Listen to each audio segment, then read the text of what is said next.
Kia ora tātou whānau, welcome to another episode of the Paul and Henry Show. That's Paul, that's me, and Henry talking about stuff that you should probably know about. In our last episode, we talked about interviewing people. Yes. And we were talking about mainly about interviewing witnesses, and we got talking around what do you do if you're interviewing someone and they suddenly become a suspect or a potentially liable person. Yeah. So we thought this week we'd talk about cautions, that big mysterious art of cautioning somebody.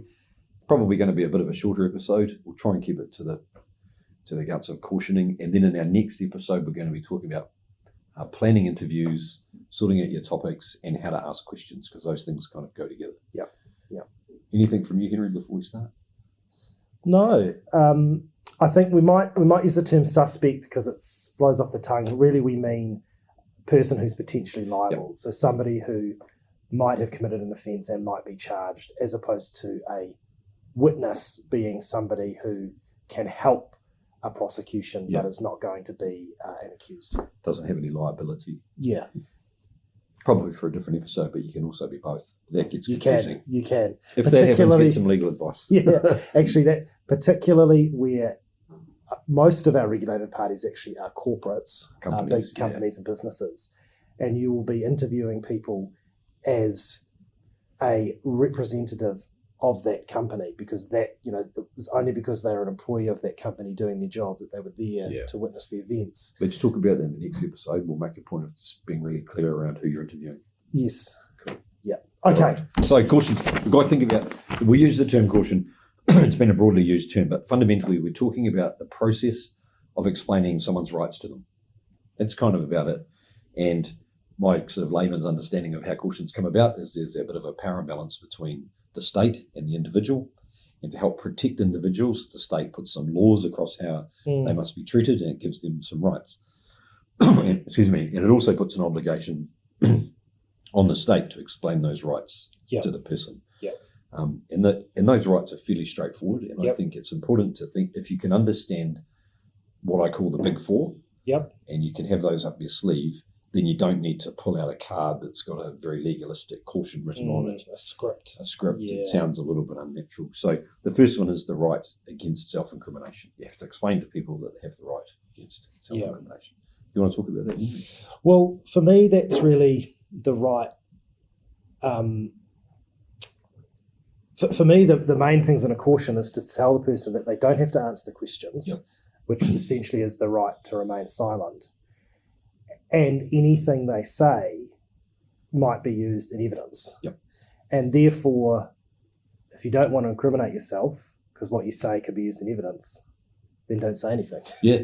And that's kind of the second one of the big four is right to silence.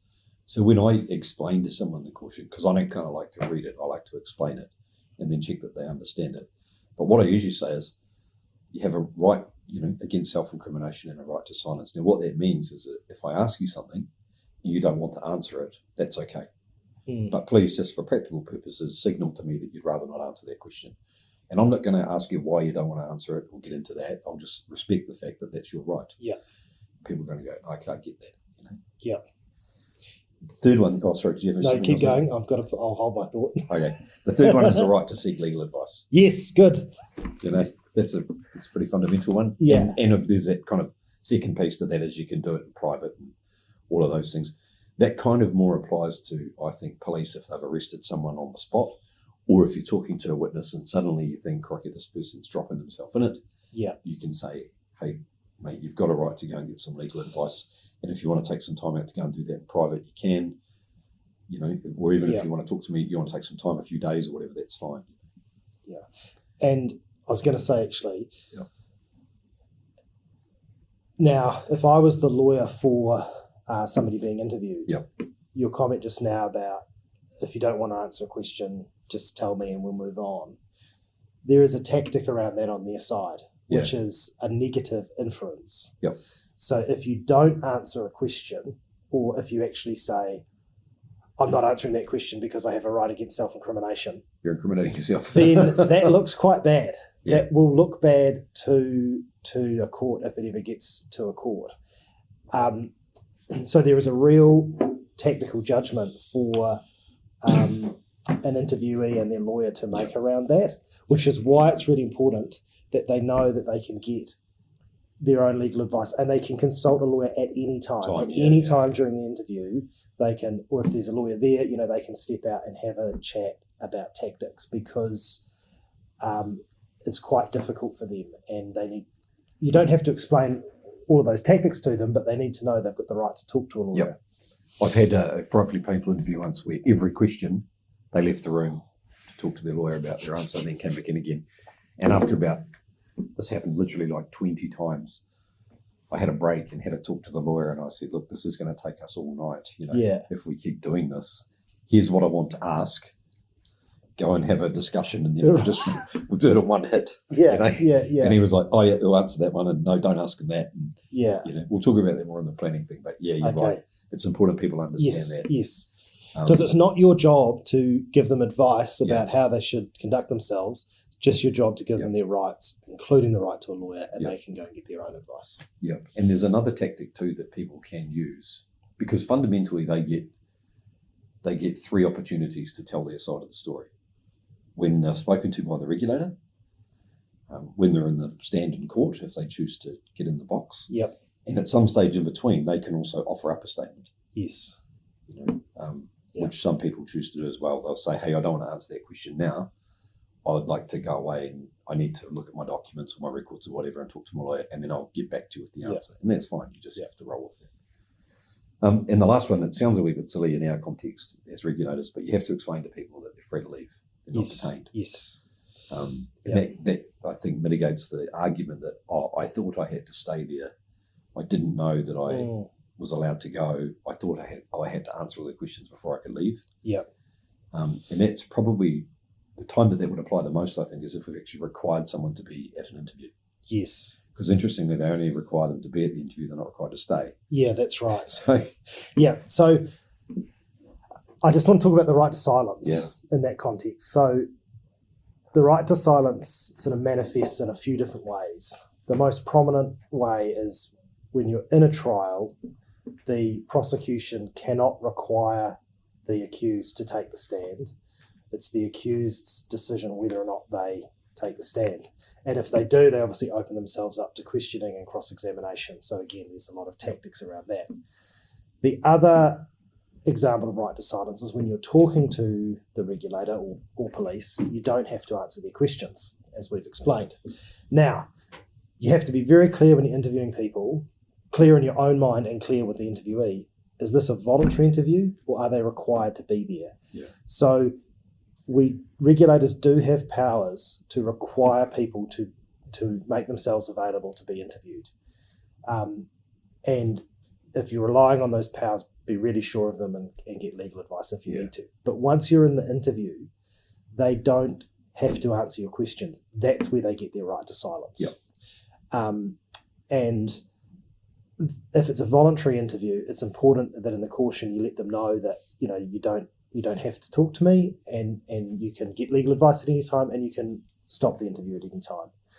When it's a compulsory interview, that's a little bit different, right? You possibly do want to keep asking them the questions and do have them keep going, I'm not answering that, I'm not answering that, I'm not answering that. Yeah.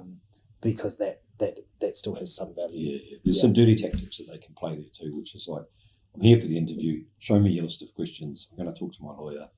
And that just gets really awkward and uncomfortable. Yeah. Can I talk about the legal framework for these questions, why we do them? So people sometimes call this a Bill of Rights caution, and I've seen a few scripts which talk about this is the Bill of Rights script.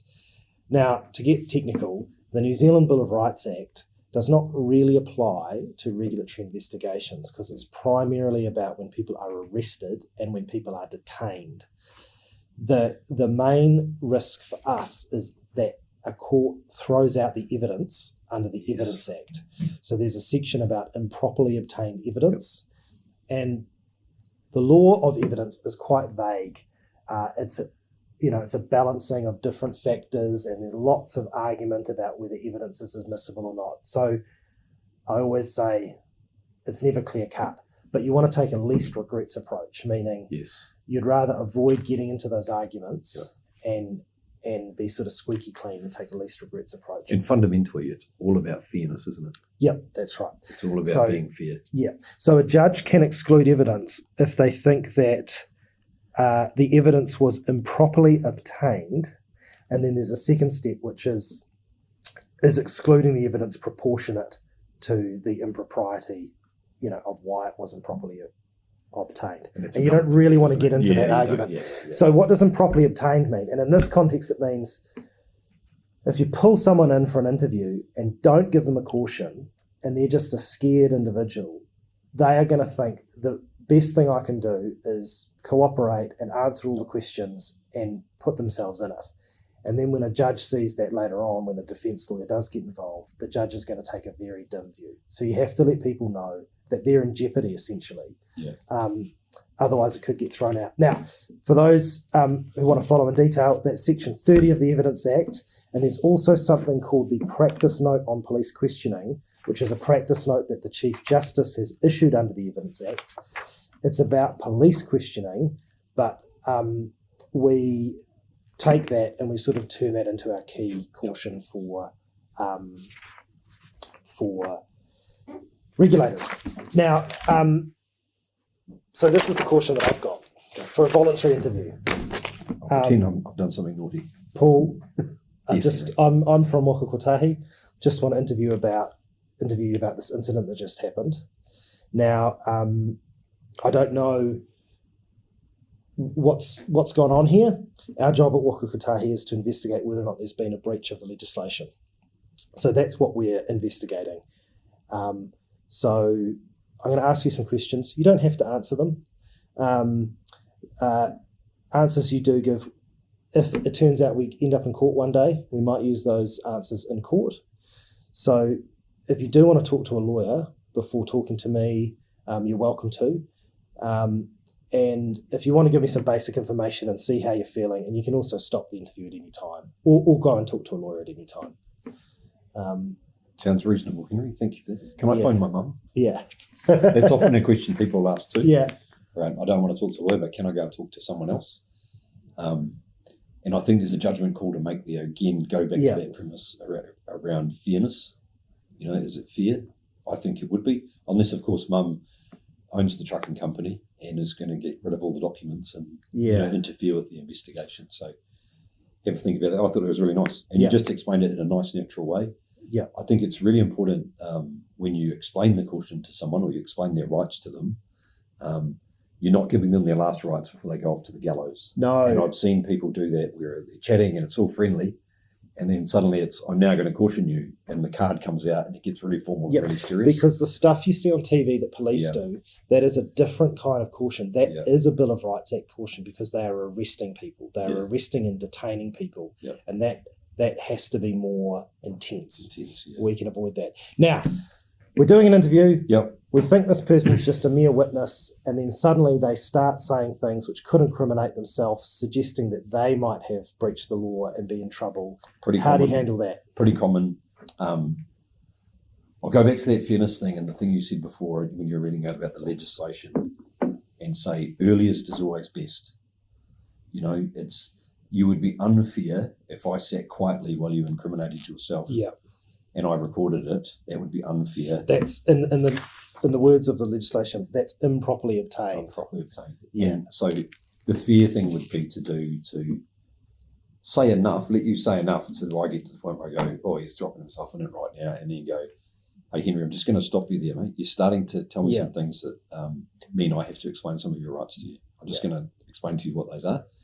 And then what I would normally do from a practical point of view is once I've finished explaining that, you'll cool with it, you understand, and you'll go, and I'll go, cool, so what were you saying? And then you'll keep incriminating yourself, and then all of that's fine. So the caution, I was always taught, the caution is there to protect your interview. Yes. And if you make it good business practice to get the caution in really early, and I'm not saying go and caution everyone you talk to, but if you just get it in nice and early, it's just part of what you're doing. And we'll talk about this more in the planning thing. But if you're arranging an interview with a liable person, which we often do, there's nothing wrong with in the letter that you will send them in advance of the interview, explaining those rights to them. So then you don't turn up on the day and then they go, oh, hang on a second, I didn't know that, and they're out the door. So you get that out of the way first. But then you remind them again when you start the interview. Yeah, that's right. So you want to have something in that recording or that of your interview so that a judge looking at this goes, yes, no, this wasn't improperly obtained. You weren't sort of pulling a Swiftie on the interviewee. Yes. They were told that they were, didn't have to talk, and that what they said could end up in court one day, so that they're in jeopardy.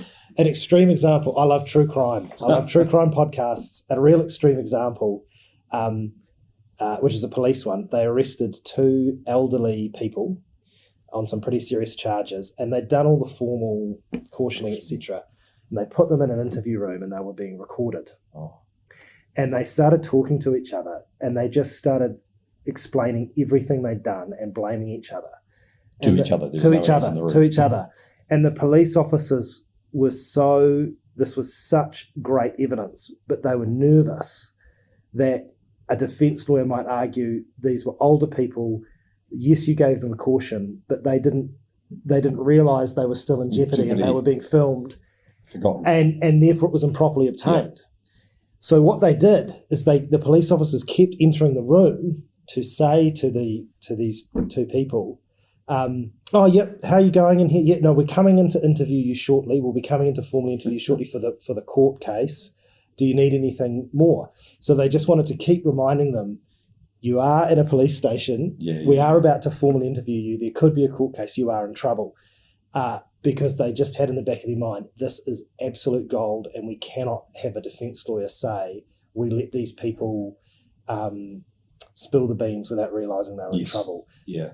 As I say, that's a really extreme example, but that's why you're doing this stuff as well, is to protect your possible court case. That's enough from me. Yep. I've got a couple of final remarks. The worst thing I think you can do is try and get around the caution. And there seems to be some thinking I hear sometimes, which is, as soon as we tell them their rights, they'll stop talking to us. Yeah. If that's the case, that's the case. We have to play inside of the rules that we're given to play inside of. And I've seen people say, we won't think about charging them at the moment, or whether or not this is going to lead to a prosecution. That way we won't have to caution them, and that way they'll tell us everything. Just don't ever try and get around it. It looks dodgy. It is dodgy. Just have it as part of your natural part of what you do. It's your core business. You're really professional about it. And if you can explain it like you just explained it, and they're sitting there with their lawyer will think, this person knows what they're doing. They're being really fair to my client. No problems. Yeah. So that's all from me. Thank you very much. I look forward to seeing you next time. Ka kite. Ka kite.